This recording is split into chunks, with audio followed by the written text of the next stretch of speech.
देश का भविष्य बहुत कुछ युवाओं पर निर्भर है, क्योंकि यही युवा कल देश का भविष्य होंगे।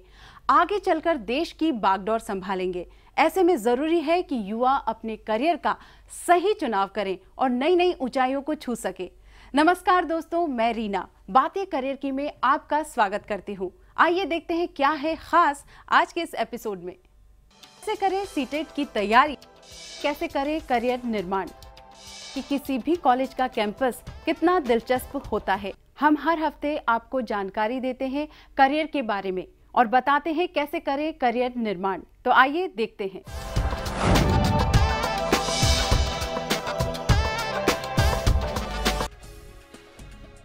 एक दौर था जब Indian students technology, medical, management पढ़ने के लिए विदेशी देशों को चुनते थे, लेकिन अब ट्रेंड बदलता हुआ नजर आ रहा है।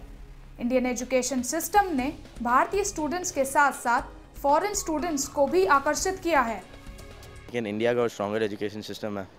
इंजीनियरिंग क्वालिफिकेशन यहाँ की और अच्छी मानी जाती है देन कंपैरेटिवली आउटसाइड। और ये है कि बाहर जा सकते हैं, वेस्टर्न कंट्रीज़ में जा सकते हैं, इफ़ मास्टर्स करने के लिए जा सकते हैं, क्योंकि यहाँ पे अभी सिस्टम बना नहीं है इंडिया में मास्टर्स का उतना। और लेकिन बैचलर्स की डिग्री यहाँ की बहुत अच्छी मानी जाती है इंडिया की। भारतीय एजुकेशन सिस्टम में एक मोड़ आ रहा है।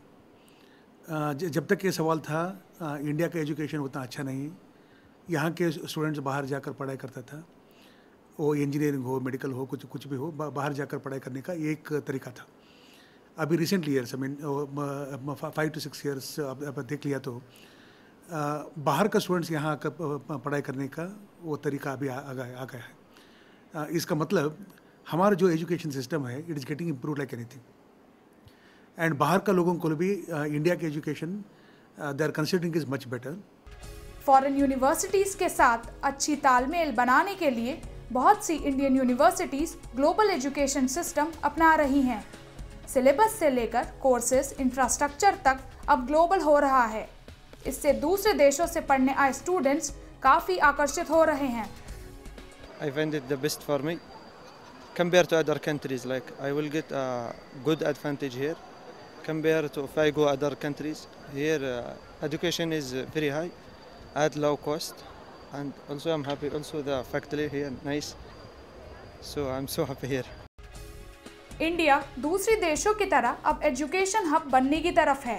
स्टूडेंट्स को इंडिया पढ़ाई के लिए, खासकर इंजीनियरिंग के लिए काफ़ी पसंद आ रहा है। सस्ती पढ़ाई, अच्छी क्वालिटी और संस्कारों का ऐसा तालमेल सिर्फ इंडिया में ही मिल सकता है। Whatever the education we are giving, it is the cheapest education.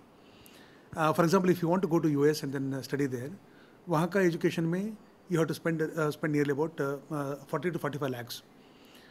यहाँ का एजुकेशन उससे भी ज़्यादा, उससे भी अच्छा, उससे भी बेहतर। इसलिए now India has become an education hub.